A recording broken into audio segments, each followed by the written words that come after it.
Oo nga pala, no. Malapit na nga pala yung birthday ko. Nako, huwag nyo na isipin yung birthday ko. Diba, sabi nga ni Diwata, lilipas din yan. Kaya huwag nyo na isipin yung birthday ko.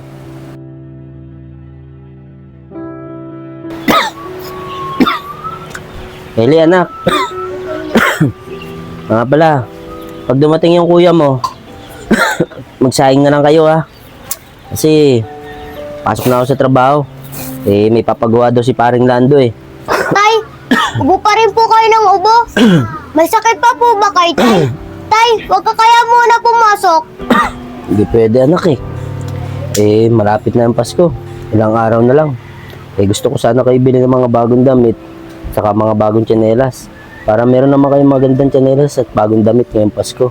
Tay, okay lang po yun kahit wala kaming bagong damit at tsinelas. Ang importante, gumaling lang po yung sakit nyo. Maraming salamat, anak. Huwag ka na mag-alala sa akin, anak. Kaya ko pa naman magtrabaho, eh. Saka, anak, isang beses lang naman sa isang taon yung Pasko, eh. Kaya habang bata pa kayo, gusto ko maging masaya kayo tuwing Pasko. Sigurado po kayo, Tay, ha? Kaya nyo po magtrabaho. Oo, anak. Kaya ko pa naman magtrabaho, eh. O tay, ba't po kayo nakabigis? Di ba po may sakit po kayo? Kaya niyo po magtrabaho? Saka pa, Eric. Kayong dalawa, huwag na nga kayo mag-alala sa akin. Alam nyo, napakaswerte ko sa inyo. Saka, malakas kaya si tatay. Oo, di ba? Sige na, alis na ako mga anak, ha. Kayo nang bahala dito. Ayan ang tatay ko! Malakas!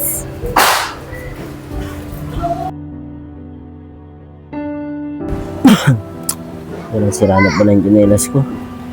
Wala naman ako makabili. Kasi wala pa akong pera. O, Tay, ano pong ginagawa nyo sa tsinelas nyo? Nasira po? Oo, anak. Nasira nga, eh. Eh, papasok pa naman ako sa trabaho. Pero, okay na, anak. Naayos ka na. Saka, anak, hindi ko na naman kailangan bumili ng tsinelas, eh. Eh, alam nyo naman, mas kailangan nyo. Di ba, magpapasko nga. Kaya mas uunahin ko yung mga damit nyo at saka tsinelas nyo. Ano ba naman kayo tay? Huwag niyo na isipin yung susuotin namin sa Pasko. Bumili na po kayo ng tsinelas para po may masuot kayo. Oo nga, Tay, bumili na po kayo ng tsinelas. Di ba, Tay, malapit na po birthday nyo? Oo nga pala, no. Malapit na nga pala yung birthday ko. Nako, huwag nyo na isipin yung birthday ko. Diba, sabi nga ni Diwata, lilipas din yan. Kaya huwag nyo na isipin yung birthday ko. Saka mga anak, mas mahalaga pa kayo sa birthday ko. Kasi, meron akong mga anak na mababait at masisipag. Doon pa lang, panalo na ako. Saka lagi nyo tatandaan mga anak, ha. Mahal na mahal kayo ni tatay.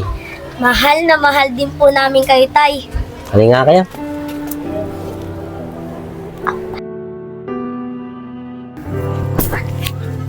O Arisha, andyan ka pala. Pwede ba kami magtanong? O ano naman yon? Nagbe-birthday kasi yung tatay namin eh. Ano kaya pwede namin gawin? Eh di ligaruhan nyo. Oo, Arisha, tama ka. Gusto namin siyang regaluhan. Pero Arisha, saan naman kami kukuha ng pambili para marigaluhan siya? Oo Arisha, tama si Kylie. Gusto namin regaluhan si tatay, kaso wala kaming pambili. Saan kami kukuha? Alam ko na, Eric, tas Kylie. Di ba nangangalakal si Rosalie? Patulong kaya tayo sa kanya mga lakal para may pambili tayo ng regalo ng tatay niyo. Oo nga Arisha, tama ka. Sigurado ako, tutulungan tayo nun ni Rosalie na mga lakal. Kasi kaibigan natin yun eh. Oo nga, kuya, tama ka. Tara na, kuya. Puntahan na natin siya para makausap na natin siya. O paano Arisha, sasama ka ba sa amin? Ay, tayo na lang muna. Kasi parating na yung mama ko eh. Aalis pa kami mamaya. O sige, kami na lang. Salamat ah. O sige. Kylie, kanina pa natin nahanap si Rosalie ah. Di pa rin natin siya nakikita. Kanina pa tayo paikot-ikot. Oo nga, kuya. O kuya, ayun pala si Rosalie oh. Rosalie! Uy, si Eric, tsaka si Kylie. Bakit? Rosalie, may kailangan sana kami sabihin sa'yo. Oo nga, Rosalie. Kasi kailangan namin ng tulong. Tulong? Ano naman may tutulong ko sa inyo? Kasi Rosalie, magbo-birthday yung tatay namin. Eh kami laging iniintindi niya. Kaya gusto namin siya maligaruhan. Oo nga, Rosalie. pwede ba kami tulungan mga lakal para may pambili kaming regalo sa kanya? Ganun ba, Eric, Kylie? Sige, tutulungan ko kayo. Dahil kaibigan ko kayong dalawa. Paano? Simulan na natin. Para makarami na tayo. At para makabili na din kayo ng regalo niyo sa tatay niyo. Tara! Paano? Ako na magbubuhat na ito, ah. Sige, tara na. Simulan na natin. Rosalie! Ay no, ang daming kalakal! Oo nga, no. Tara. Dami! Ang daming kalakal! O, dito mo lagay.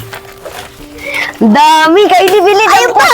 Ito dami! Kunin natin lahat para mabenta na natin. Oo nga! Ang dami na nito. Naman, nakarami na tayo. Paano? Ibenta na natin to. Tara na! Tara na. Ang dami, Paldo!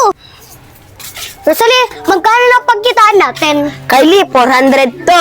Sa akin na 100, sa inyo na tong 300. Kasi kumita naman ako kanina eh. Sigurado ka, Rosalie? Etong 300 to, bibigay mo sa amin? Oo, ibibigay ko sa inyo yan. Para makaipon kayo at makabili kayo ng regalo niyo sa tatay niyo. Kuya, ang laki nan.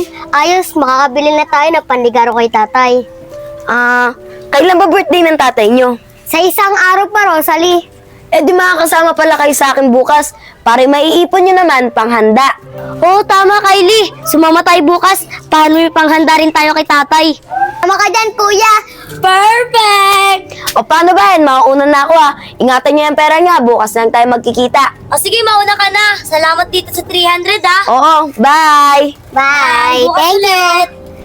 Tara na. Kylie, Eric, naman nakarami tayo ah. Sigurado ako, marami kayo panghanda sa birthday ng tatay nyo. Nanyo, naka 600 tayo. Sa akin na tong 200, sa inyo na tong 400. Talaga, Rosalie? Amin na tong 400 na to. Basta, punta ka sa bahay namin bukas, ha? Para sabay-sabay tayo kumain sa handa ng tatay ko. Oo nga, Rosalie. Pupunta ka sa amin bukas. Oo, Kylie. Eric, pupunta ako sa bahay nyo bukas. Paano? Mauuna na ako ah. Sige, mag-ingat ka, ha? Ingat din kayong dalawa. Tay, papasok ka po ba ngayon? Oo anak, kailangan ko kasi pumasok eh. Tay, pwede wag na po muna kayo pumasok. Birthday niyo naman po kasi. Eh anak, hindi pwede eh. Kasi baka magalit yung pinagtatrabuhan ko. Ganito na lang anak. Siguro, pag uwi ko na lang, magluto na lang tayong sopas, kahit kaunti. Sige na po, Tay. Wag na po kayo pumasok. Isa-celebrate po natin yung birthday niyo. Oo nga po, Tay. Wag ka na po pumasok. Tsaka, may isa-surpresa po kami papakita sa'yo. Eh anak, wala naman akong pera dito para sa panghanda natin eh. Eh may pera tayo dyan. Kaso, pambili natin ng mga damit nyo para sa pampasko ninyo. Tay, wag na po kayo problema sa pera na pambili ng handa nyo. Meron po kaming ipon dito na para po sa pambili ng handa nyo. Anak, saan galing to? Parang ang dami yatang ninyong pera. Tay, huwag niyo na po munang tanungin kung saan galing po yung pera na yan. Tanggapin niyo po muna tong regalong binili namin para sa'yo. Ano mga anak? May regalo pa kayo sa akin? Opo, Tay. Ito po, oh. Pinag-ipunan po namin yan ni Kylie. Wow, mga anak. Ang ganda naman ng tsinelas na binili nyo sa akin. May magagamit na ako pag magtatrabaho ako. Kasi pangit na rin ito tsinelas ko eh. Papalitan ko na to. Salamat dito mga anak ha. Usa nga pala mga anak. Tatanong ko naman sa inyo, saan naman galing itong perang to? Tay, tinulungan po kami ni Rosalie, mga lakal. Nag-ipon po kami para sa regalo nyo. Opo, Tay. Tinulungan po kami ni Rosalie na mga lakal para lang po ipambili po kami ng regalo nyo sa kapanghanda natin. Tsaka mamaya, Tay, pupunta po dito si Rosalie.